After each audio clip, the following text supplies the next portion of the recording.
السلام عليكم. fariinta maanta waxa weeye in aanad raacin dhanka loo badan yahay ee aad raacdo dhanka saxda ah. inta badan waxayna khalda oo aan ku lugo'naa dad badan baa sameeyay darteed inaan wax u sameeyno iyo dad badan baa u arkaa inay sax tahay inaan wax u sameeyno. xaqiiqdu waxa weeye waxa saxda ah inta badan dadku ma raacaan. waxaan u badannahay in dhinaca fudud iyo shortcutska iyo dhinaca sahlan iyo waxa la qaban karo iyo waxa caadiga aynu badankeenu qabano. tirada yar ee ku dhiirata inay ku dhacdo qabashada waxa laga cabsoodo, tirada yar ee ku dhacda ee leh dhiiranaanta ay ku wajahaan waxyaabaha laga baqo in la wajaho ayaa dhabtii gaadha darajooyinka sare ee nolosha. nin macallin oo ah wuxuu oran jiray, it's lonely at the top but you eat better. xagga sare ee nolosha, darajooyinka sare ee noloshu waa cidla inta badan, dad badani ma joogaan.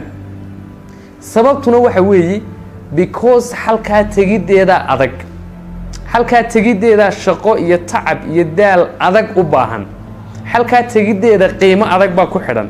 waxaana keliya tagaa dadka bixiya qiimaha. nolosha qaybaheega hoose waa buuq, meelaheega hoose waa buuq.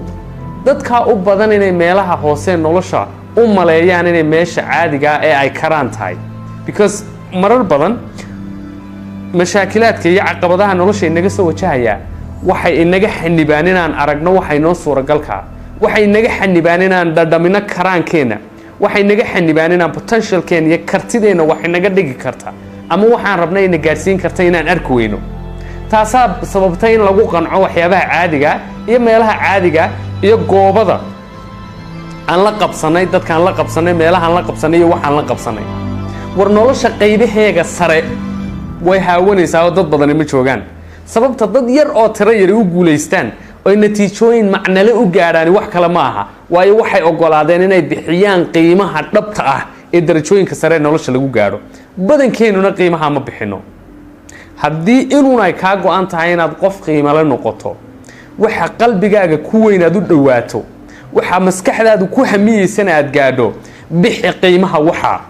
qiimaha waxaa bixinteedana waxa ugu horeysa inaad 100% waxay kaaga baahan tahay siiso. waliba waxa aad raadinayso ogow waxa raadinaya 1000 qof oo kale, ugu badnaan 1000 qof oo ugu yaraan 1000 qof oo kale oo ka agdhow baa raadinaya. laga yaabaa inay ka resource badan yihiin, laga yaabaa inay ka fursado badan yihiin, si ka taageero badan yihiin oo ay u fududahay inay gaaraan meelaha qaar. laakiin ogow mar walba talaabooyinka aad u baahan tahay inaad qaado iyo qiimaha aad laga rabo inaad bixiso oo ay ka rabto meeshaad u socotaa ila garo. qiimaha una go'aamina, qiimaha wax ka sareeya bixi si qiimaha keenideedu ay kuugu fududaato. war haddii dayaxa ay tahay gaadhidaada, hamigaagu dayaxa gaadhidiisa yahay, waxa la qabsadaa cadeeda si dayaxa gaadhidiisu ay u noqoto wax optionka labaada oo markaa ta koowaad samayn kari weyda aad ku soo dhacdo. marka horeba adigoo dayaxa ku hamiyay haddaad xidigaha sii qabsato, xidigaha meel ka hooseeyaad ku dhacaysaa.